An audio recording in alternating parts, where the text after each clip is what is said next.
Good afternoon, children. Now we are continuing our next topic. Surveys become important. Okay, so in this topic, we will see that how survey become important.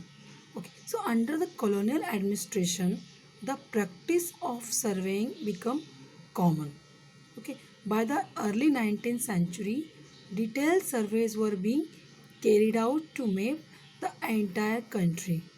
And okay, in the villages, revenue surveys were conducted to know the topography, the soil quality, the flora, the fauna, and the local histories and the cropping pattern.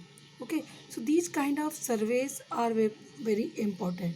But the British felt that they could administer their Indian territories effectively if they carried out surveys to collect vital information on the Indian subcontinents, okay, and map its area.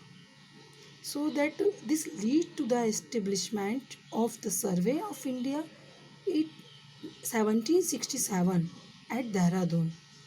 Okay, so after that, the Great Trigonometrical Survey, Trigonometrical Survey, which began in 1802 under the British surveyor uh, William Lambton, could be completed after 5 decades of its beginning. Under the Surveyor General of India, George Everest, the main achievement of this survey were demarcation of British territories in the Indian subcontinent with scientific accuracy and measurement of the height of the Himalaya peaks, Everest, K2 and Kanchenjunga.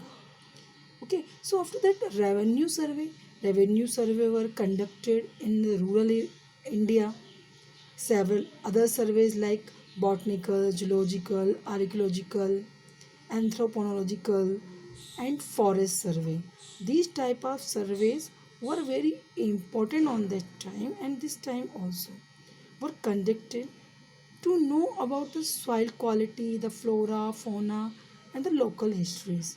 Okay, and the cropping pattern, geological, geographical features of subcontinent.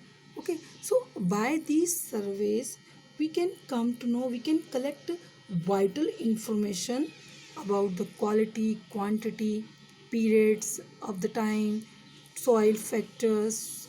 Okay, so these kind of information we can come to know by the surveys. Okay, so that's why surveys are very important.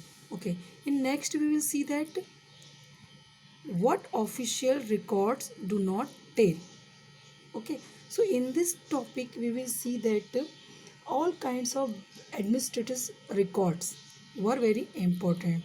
These are called the official record. Okay, so official record will not help us to understand what other people in the country felt and what lay behind their actions. So, records like diaries of people, accounts of pilgrims and travelers, autobiographies of important personalities, and popular booklets are found other than official records. Like printing was introduced, and newspaper were published, and issues were debated in public. Okay, so administrative records are the documents that a country or an establishment maintained for carrying out of its official records. Okay, so the official records mean the British considered it's very important to maintain written records of their dealing. Okay, how we can come to know all the information? We can come to know all the information by these records.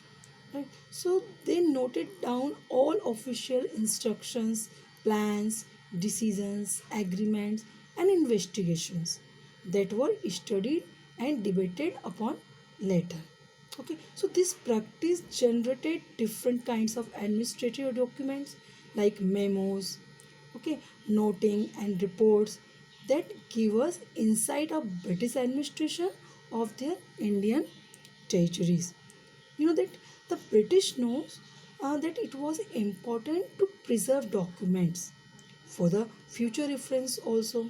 How we are studying this kind of information in our book. So we are studying these kind of information by these kind of document that were preserved by the British and our government. So they set up record rooms in all administrative institution where important official documents and letters could be kept safe. Okay, thank you, children.